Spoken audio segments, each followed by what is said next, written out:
मंगलमय मंगल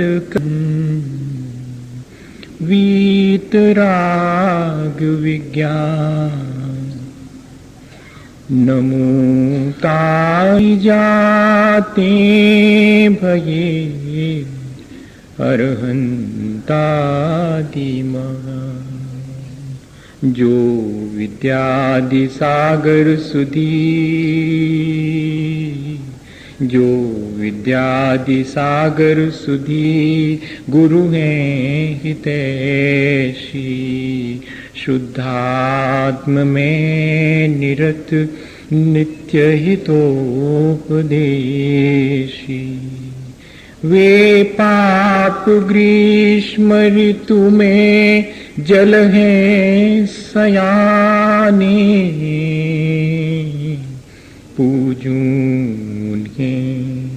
सतत केवल ज्ञान पाने पूजूं सतत केवल ज्ञान पाने। बोले भगवान महावीर स्वामी के, आचार्य कुंद कुंद स्वामी के, आचार्य गुरुवर विद्यासागर मुनि महाराज के।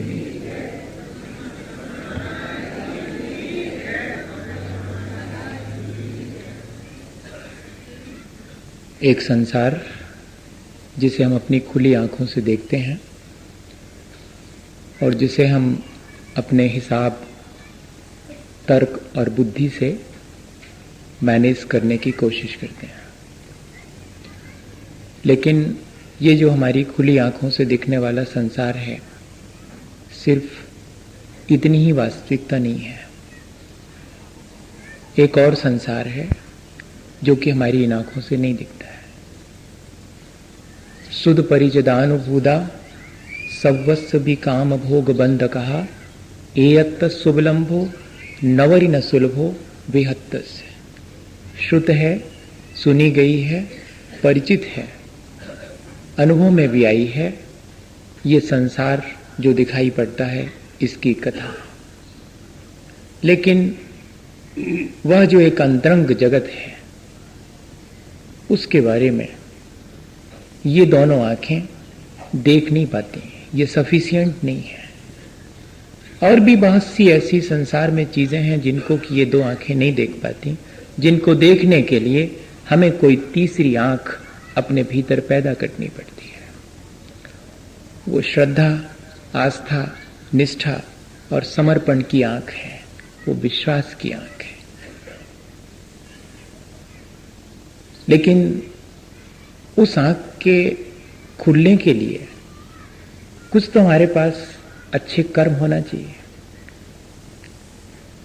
वे कुछ अच्छे कर्म जो हमारे पास होते हैं, तब फिर वो जो अंतरंग जगत है, वो जो श्रद्धा और विश्वास है, उसे हम समझ पाते हैं।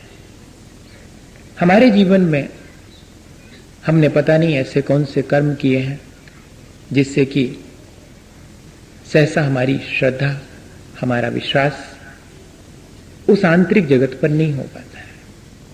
ठीक ऐसे ही जैसे कि जीवन भर जिस जगह बैठ करके एक भिखारी भीख मांगता रहा, उसके मर जाने पर लोगों ने देखा कि उसी जगह पर सोने की असरफियां दबी हुई थी। वो भिखारी जीवन भर इस बात को नहीं जान सका, उसे अपनी निजी संपदा देखने की आंख नहीं मिल सकी। ऐसे ही हम लोगों के पास अपनी निजी आत्म संपदा है, उसे देख पाने की जो हिये की आंख है, वो हमारी नहीं खुल पाती है। इतना ही नहीं, सिकंदर जैसे लोग हुए जिन्होंने मरते समय अपने दोनों हाथ बाहर निकाल करके हमें ये विश्वास दिलाना चाहा कि यहां से कोई कुछ हाथों में लेके नहीं जाता। वो जो लेके जाता है वो दिखाई नहीं पड़ता, वो कहीं भीतर अंतरंग के जगत में हमारे साथ जो ट्रैप हो जाता है, हमारे साथ जो अटैच होता है, वो हमारे साथ जाता है।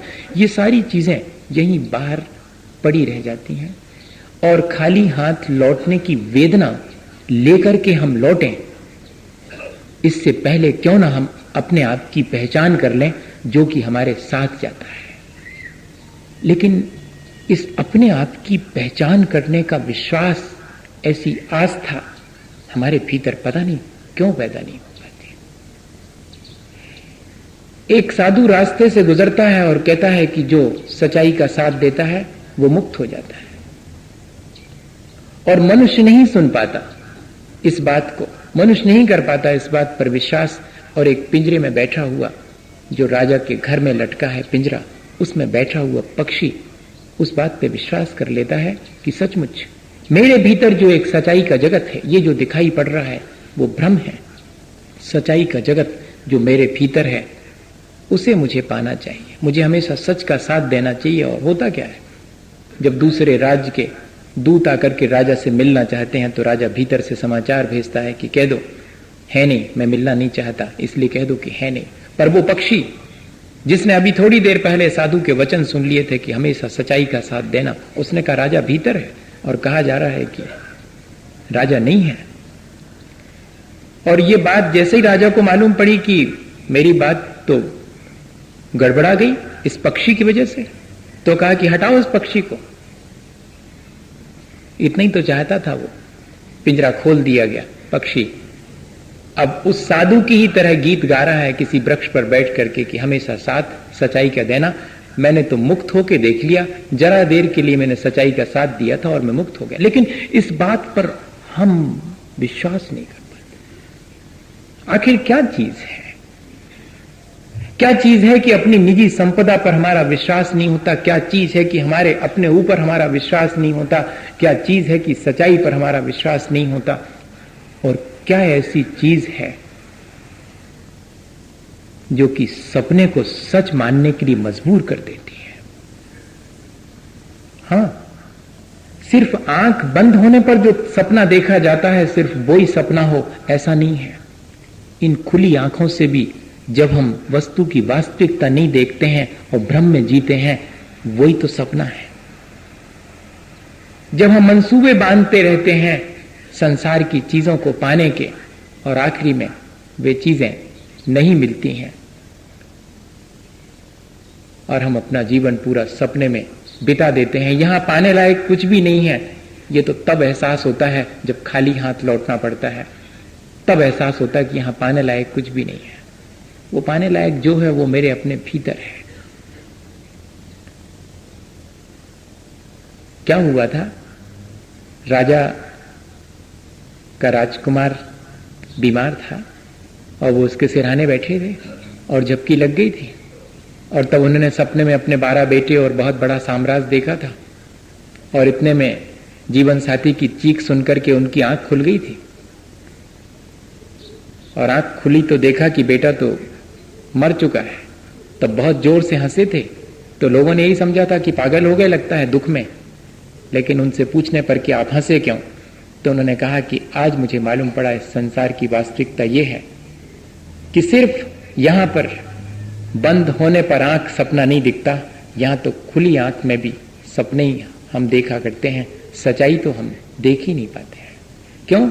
मैं उन जो 12 बच्चे अभी स्वप्न में जिनको कि मैं बिल्कुल सच मान रहा था, वे मेरे चले गए स्वप्न टूटने पर, उनके लिए रोऊं, या कि जो ये सामने राजकुमार मेरे सामने से मरण को प्राप्त हो गया इसके लिए रोऊं, इसलिए मैं हंस रहा हूं।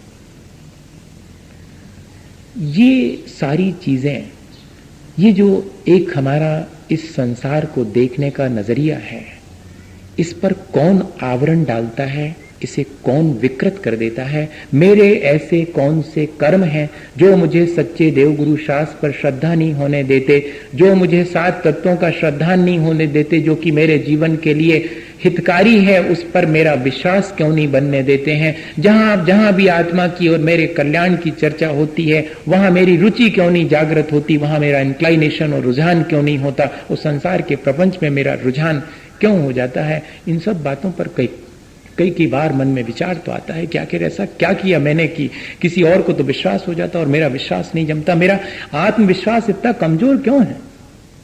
ऐसा हम हमेशा अपने मन में विचार करते हैं। आचार्य भगवंतों के चरणों में बैठे तो वे समझाते हैं कि किसी और ने हमें अविश्वास में डाल दिया हो, हमारी श्रद्धा को खंडित कर दिया हो, या हमें हमारी आस्था को और निष्ठा को नहीं जमने दिया हो, ऐसा नहीं है। हमारे ही अपने कर्म हैं जो हमने अपने लिए मुश्किल में डालने के लिए किए हैं। भैया, और कर्मों के बारे में तो ऐसा है कि जैसे कि माँ ने 4 लड्डू बनाए हों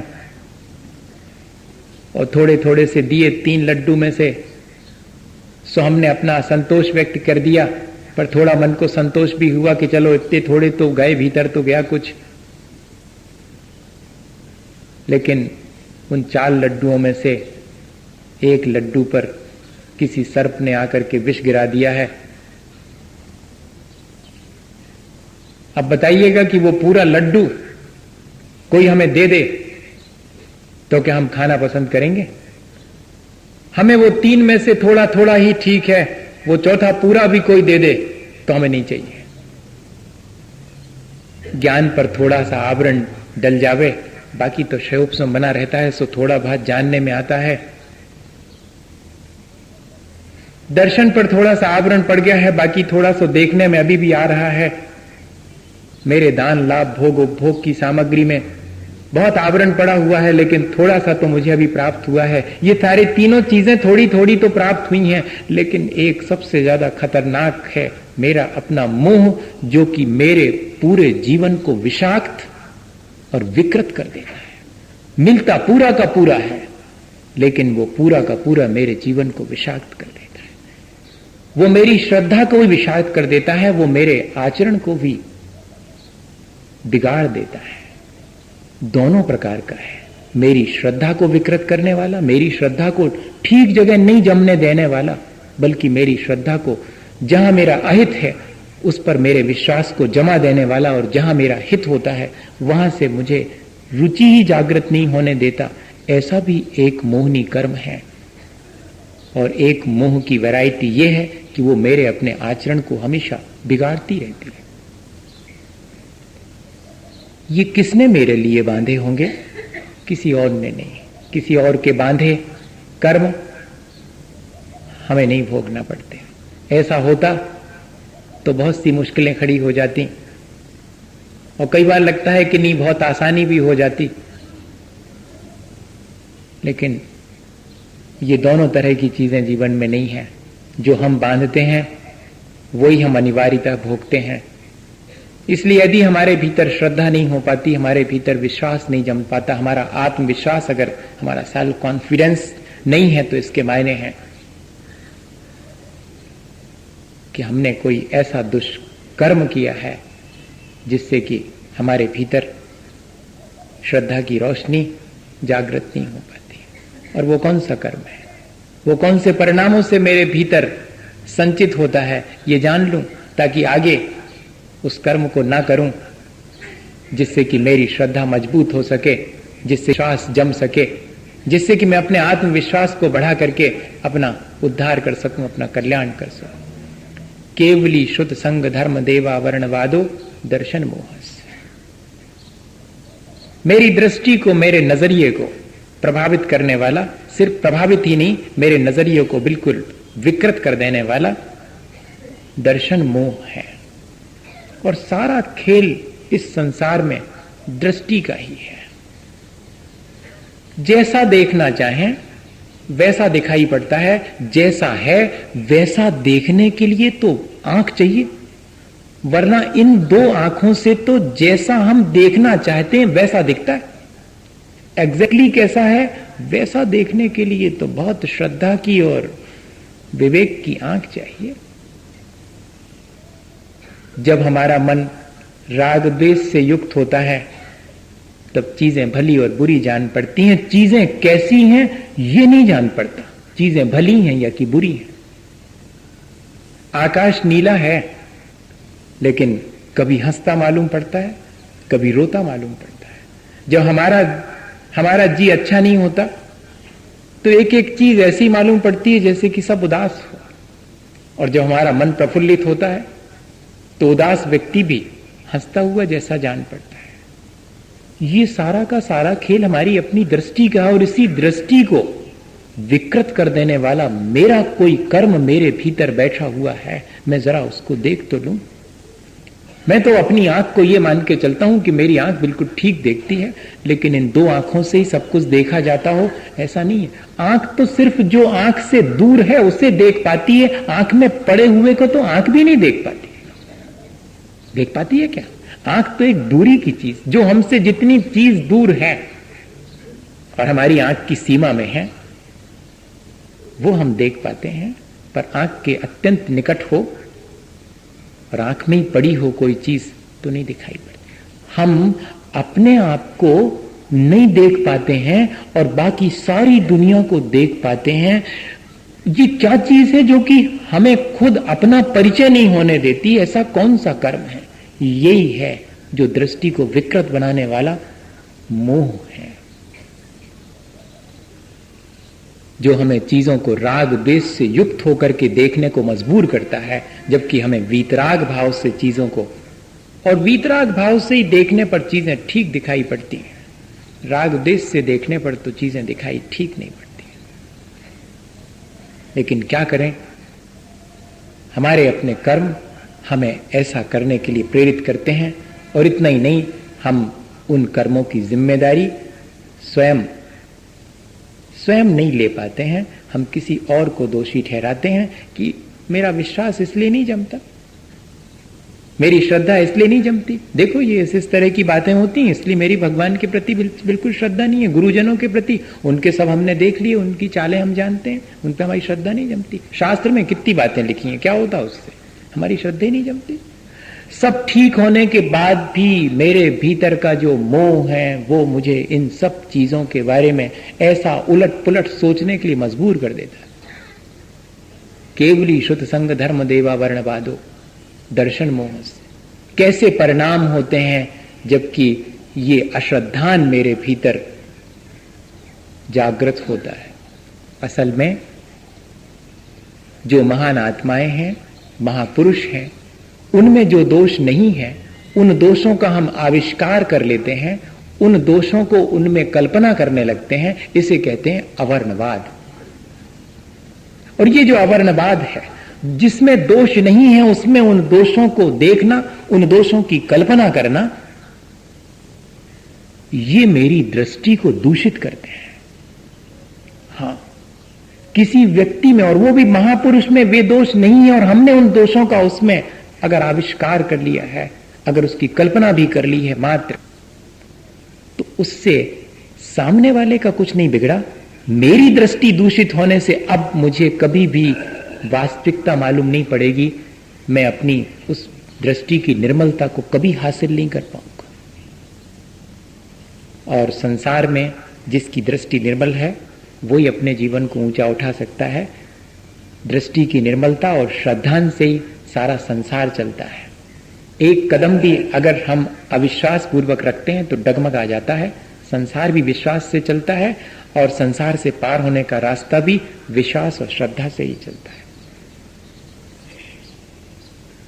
ऐसे इस विश्वास को हम कैसे कायम रख सकें और ऐसी इस श्रद्धा को बिगाड़ने वाले कर्मों से कैसे बचें, बस ये हमें ध्यान रखना है।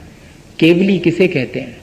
जिनको अपने चार घातीय कर्मों के नष्ट करने पर अनंत चतुष्टय की प्राप्ति हुई है, जो संसार के दोषों से मुक्त हो गए हैं। राग द्वेष, जन्म मरण, खेद श्वेत, जितने प्रपंच हैं संसार के, जिन सब दोषों से, 18 ही दोष हैं हम सब में, उन 18 दोषों से जो रहित हैं वे अनंत केवली भगवान हैं। लेकिन उन्हें भी भूख लगती होगी, उन्हें भी प्यास लगती होगी, उन्हें भी रोग शोक होते होंगे, वे भी भोजन करते होंगे। ऐसी हम उनके भीतर कल्पना कर लेते हैं। ये जो हमारी केवली भगवान के बारे में मिथ्या कल्पना है, दोषपूर्ण कल्पना है, वो हमारी अपनी दृष्टि को विकृत कर देती। जिनेंद्र भगवान के द्वारा कही गई जिनवाणी, जिसे हम शुद्ध कहते हैं, उसमें ऐसी कल्पना कर लेते हैं अपने जिह्वा लोलुपता की वजह से, या कि अपने किसी इंद्रिय विषयों के पोषण के लिए। कौन कहता है? कहां लिखा हुआ है ग्रंथों में कि रात्रि भोजन नहीं करना चाहिए? कई जगह लिखा हुआ है कि रात में खा सकते हैं। कौन कहता है? कहां लिखा हुआ है कि आलू नहीं खाना चाहिए? कौन से ग्रंथ में लिखा हुआ है? ग्रंथों में लिखा है आलू खाना चाहिए? इतना ही नहीं, मांस और मदिरा का सेवन भी ग्रंथों के द्वारा सम्मत है। ऐसा मिथ्या दोष जब हम सेक्रीड स्क्रिप्ट पर लगा देते हैं, जब हम गुरुजनों की और तीर्थंकरों की वाणी पर ऐसा दोषारोपण कर देते हैं कि उन्होंने तो इन सब चीजों को वैलिड माना है, तब मानिएगा कि ये हमारी अपनी दृष्टि को विकृत करता है, हमारे आत्मविश्वास को धीरे धीरे घटाता। आज व्यक्ति को अपने पर ही विश्वास नहीं है। क्यों? क्योंकि जिन पर हमें विश्वास करना था उन पर ही हमारा विश्वास नहीं है, तो अपने ऊपर विश्वास कैसे जागृत हो? हमने तो अपनी विषय कषायों के पोषण के लिए उन सब चीजों में भी तब्दीली कर दी और अपने मन मुताबिक उन चीजों में वे चीजें शामिल कर दी। ऐसे श्रुत का आवरणवाद ये मेरी दृष्टि को विकृत करता है। बहुत सावधान रहने की आवश्यकता है। मेन स्क्रिप्ट में मिक्सअप करना, अपनी दृष्टि के अनुरूप अपने राग द्वेष से प्रेरित होकर के, वो हमारी ही दृष्टि को विकृत करेगा और कुछ नहीं होगा। दूसरे का तो बिगाड़ होगा ही, अपना खुद का भी बिगाड़ होगा। इसलिए कभी भी ऐसा प्ररूपण नहीं करना। एकांतवाद दूषित समस्त विषयादिक पोषक अप्रशस्त, रागादि कुमतिन कृत श्रुताभ्यास, सो है कुबोध बहुदैन त्रास। कभी भी ऐसा नहीं करना, ऐसा प्ररूपण नहीं करना जिससे कि विषय कषायों का पोषण हो, और वो भी धर्म के नाम पर। बहुत सावधानी की, जिससे वैराग हो, जिससे कि संसार से पार होने का रास्ता मिले, वो ही कहना। क्योंकि हमारे कल्याण करने वाले गुरुजनों और तीर्थंकरों ने वही कहा है। वे कभी हमें संसार में भटकाने वाली चीजों में लगने के लिए प्रेरित नहीं करेंगे। लेकिन क्या करें, हमारी अपनी लोलुपता, हमारा अपना स्वार्थ, उनके माध्यम से हम अपनी बात को कह देते हैं। इससे क्या होगा, कल के दिन हमें फिर निर्मल दृष्टि नहीं मिलेगी, निर्मल ज्ञान नहीं मिलेगा। हमारी दृष्टि हमेशा विकृत ही बनी रहेगी, क्योंकि हमने दूसरे जो निर्मल चरित्र था उसमें दूषण लगा दिया। जो निर्मल वाणी थी भगवान की, उसमें हमने दूषण लगा दिया। अब कभी हमें सच्ची वाणी का स्वाद नहीं मिलेगा। बहुत सावधानी की आवश्यकता है। केवली श्रुत और संघ, संघ किसे कहते हैं? मुनियारी का, श्रावक श्राविका, चतुर्विध संघ है, संघ समूह है, सज्जनों का समूह ही संघ है। उन सज्जनों पर जो कि अपने आत्म कल्याण में लगे हुए हैं, वास्तव में जो सज्जन हैं और अपने आत्म कल्याण में लगे हैं, उनकी बात कह रहा हूं। अकेला वेश धारण कर लेने से कोई सज्जन नहीं होता, न कोई साधु होता। जो अंतरंग में साधुता को अपना चुका है, उसकी उस साधुता को न देख करके ये कहना कि अरे इनके पास खुद ही तो खाने पीने को नहीं है, खुद ही तो शरीर पे कपड़ा लगता नहीं है जी, अब ही तो संसार में दुखी दिखाई पड़ रहे, आगे का इनको सुख मिले। ऐसा मिथ्या आरोपण अपने मन में कल्पना कर लेना, इससे क्या होगा? इससे हमारी ही दृष्टि विकृत होगी। जो दोषी है उसके दोष देखना तक वर्ज है, और जो निर्दोष है उसमें दोषों का आरोपण कर देना, वो तो फिर अपने जीवन को नष्ट करने का उपाय ही है साक्षात। उसमें तो कोई बात ही नहीं। वो जो दोषी है वो तो अपने दोषों से स्वयं नष्ट हो रहा है, लेकिन हम जो निर्दोष है उसमें दोषों की कल्पना करके अपने पतन का उपाय स्वयं कर लेते हैं। बहुत सावधान रहना चाहिए। आज 5 मिनट और लेऊंगा, विलंब तो हुआ। मेरे जिम में 9:15 बजे आई है बात, अभी 20 मिनट हुए हैं। दृष्टि तो घड़ी पर चली जाएगी, आज तो बार बार जाएगी, इसलिए 5 मिनट और लेऊंगा बस।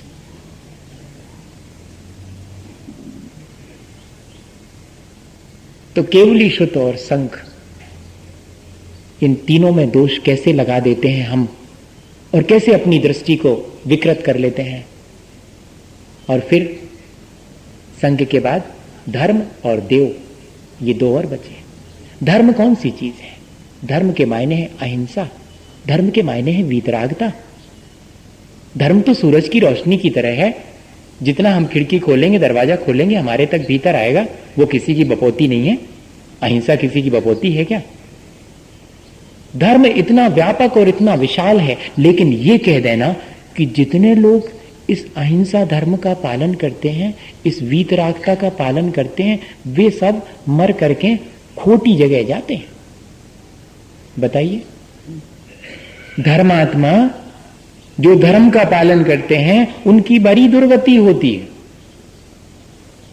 अब बताओ, और अहिंसा में धर्म नहीं है, धर्म तो हिंसा में है। ऐसा मान लेना, हिंसा को ही धर्म मान लेना और अहिंसा धर्म से विमुख हो जाना, या कि अहिंसा धर्म का पालन करने वालों को यह कहना कि वे खोटी गति में जाएंगे, असुर होएंगे, ये क्या है? ये हमारी अपनी, अगर हमारी श्रद्धा नहीं जम पा रही है तो ध्यान रखना हमने ऐसा ही उपद्रव किया होगा अपने जीवन में, आज भले ही हम अच्छे हैं, हाँ ये किया होगा, इसलिए हमारा विश्वास, हमारी श्रद्धा दृढ़ नहीं हो पाती। हमें दृष्टि की निर्मलता, जिसको सम्यक दर्शन कहते हैं, जिससे कि संसार से पार हुआ जाता है, वो चीज नहीं मिलती। मेरे अपने खोटे कर्म भी मुझे देखना चाहिए। आज अगर वर्तमान में जो हम कहते हैं कि हमारा सेल्फ कॉन्फिडेंस जरा लूज हो जाता है, जरा आत्मविश्वास बताने की कोई, बढ़ाने की कोई प्रक्रिया तो बताओ। किताबें निकल रही हैं, मिलियंस आप मिलियन किताबें बिक रही हैं इस बात के लिए कि आप अपने फेथ को, आप अपने पॉजिटिव एटीट्यूड को कैसे मेंटेन करें, अपने नजरिए को कैसे बदलें और अपना आत्मविश्वास कैसे बढ़ाएं। क्योंकि सक्सेस के लिए तो पहले नंबर जरूरी है कि आपको आत्मविश्वास होना चाहिए। और उस आत्मविश्वास के लिए क्यों कम हो गया आत्मविश्वास, क्यों आत्मा में रुचि कम हो गई, उसके लिए मैंने कौन से खोटे कर्म किए थे, इस पर विचार करना चाहिए। मैंने अहिंसा को धर्म मान लिया होगा, मैंने अहिंसा का पालन करने वालों की दुर्गति हो जावे ऐसा विचार किया होगा। इसलिए आज मेरा अपना विश्वास मेरे ऊपर नहीं है। और देव किसे कहते हैं? स्वर्ग के देवों को देव कहते हैं। जिनेंद्र भगवान को भी देव कहते हैं, लेकिन स्वर्ग के देव भी देव कहलाते हैं। जिनेंद्र भगवान के बारे में, अनंत भगवान के बारे में, वीतरागी भगवान के बारे में तो दोषों की कल्पना करनी ही नहीं चाहिए।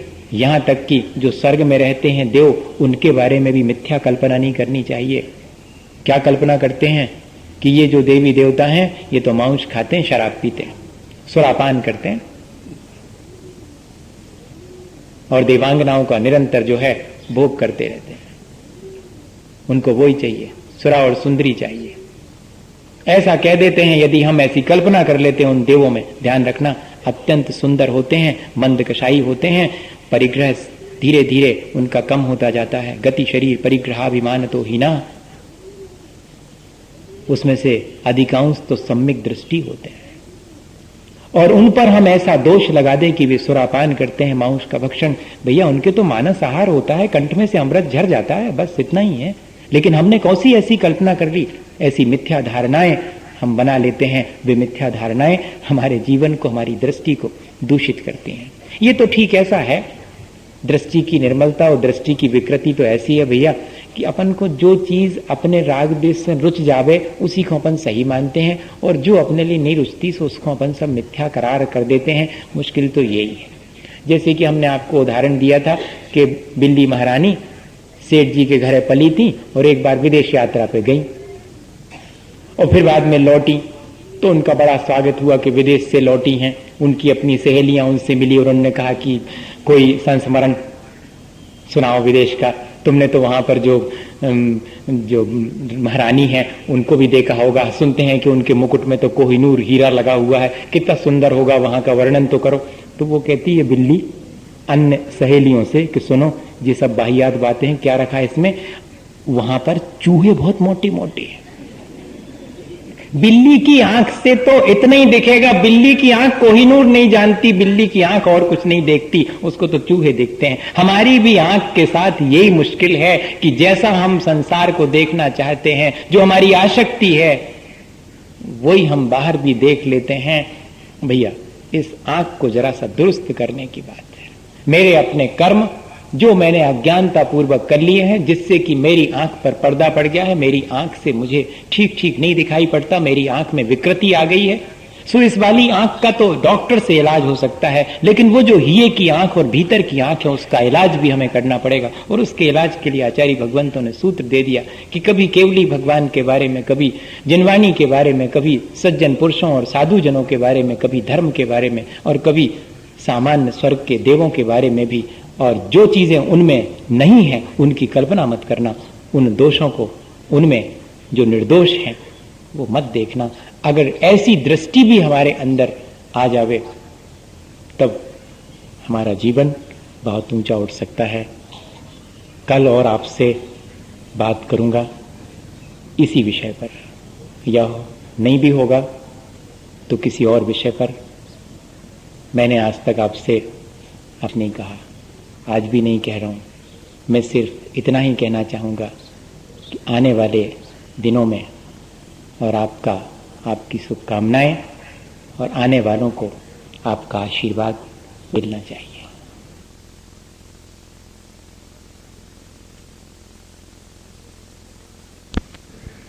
मेरे मन में एक ही विचार है कि हमारे आने वाले आपके ही अपने बच्चे और धर्म के प्रति अपनी दृष्टि को निर्मल रखें।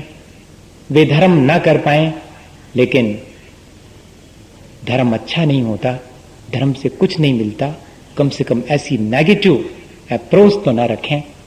हम सबका ये पुरुषार्थ होना चाहिए कि उन्हें हम इस तरह अपने जीवन से संदेश दें कि उनके भीतर भी अपने धर्म और धर्मात्मा के प्रति गौरव बढ़े। इसके लिए ये चीज़ है। तो कल, परसों और 13 तारीख को सुबह अपन ऐसे ही बैठेंगे, लेकिन अपने साथ जैसे जैसे वो बच्चे आते जाएंगे, वे भी बैठेंगे, तो अपन एक कॉमन डिस्कशन करेंगे उन टॉपिक्स पर जिनके के लिए उनके भी समझ में आए और अपन भी उससे संदेश लेंगे। ऐसा ना सोचें कि ये सिर्फ उनके लिए ही दिया जाएगा। मैंने आज तक ऐसा भेद नहीं किया कि इनके लिए ये है और इनके लिए ये है और बीच में बैठे वाले और आगे वालों के लिए ये है और मंच पे बैठे वाले, ऐसा तो अपन ने कभी नहीं किया होगा। तो ऐसा नहीं माने कि अब आगे आने वाले दिनों में तो हमारे लिए कुछ भी नहीं है। अपन इस प्रक्रिया को फिर कंटिन्यू करेंगे। यदि कल हो सका तो इस प्रक्रिया को जो आधी रह गई है वो कंटिन्यू करेंगे, या कि नहीं हुआ तो फिर अपन इस प्रक्रिया को 14 तारीख से फिर ज्यों का त्यों शुरू करेंगे। और अभी हमें यहाँ से जाने की बहुत ज़्यादा जल्दी नहीं है।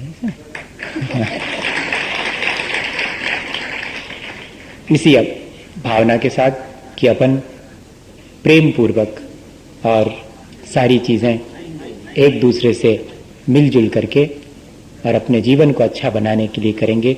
अपनी दृष्टि को पॉजिटिव रखेंगे, अपनी दृष्टि को निर्मल रखेंगे, ताकि हमारा जीवन आसान हो। इसी भावना के साथ बोले आचार्य गुरुवर विद्यासागर मुनि। हे गुरुवर शाश्वत सुख दर्शक, यह नग्न स्वरूप तुम्हारा है। जग की नश्वरता का सच्चा दर्शन करने वाला है।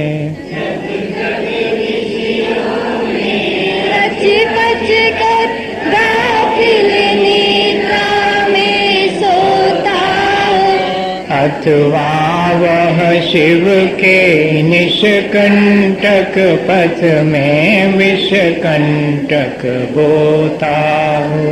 वो निशा का सन्नाटा बनने बनचारी चलते हो। तब शांत निराकुल मानस तुम तत्वों का चिंतन करते हो। करते तपशैल नदी तट पर, तरुतल वर्षा की झड़ियों में। समतारस पान किया करते, सुख दुख दोनों की घड़ियों में। अंतर ज्वाला हरती वाणी, मानो जलती वह फूल झड़िया। भवबंधन तर तर टूट पड़े, खिल जा जाने अंतर की कनिया। तुम्हें सावधानी क्या कोई हो, जग को दे दी जग की निधिया। दिन रात लुटाया करते हो शम शम की अविनश्वर मणिया। हे निर्मल देव तुम्हें प्रणाम, हे ज्ञान दीप आत्म प्रणाम। हे शांति त्याग के मूर्तिमान शिव पथ पंथी गुरुवर प्रणाम। मिथ्यात्म में नाश वे को, ज्ञान के प्रकाश वे को, आपा परिभाष वे को, धनुषी बखानी है। समुद्र जानवे को, गंध विध भानवे को, सकर पिछानवे को, परम प्रमाणी है। अनुभव बताए वे को, जीवों के जताए वे को, कहूँ न सताए वे को, भव्य ओरे आनी है। जहाँ तहाँ तार वेखो, तार के उतार वेखो, सुख विस्तार वेखो, यही जिन वाणी है।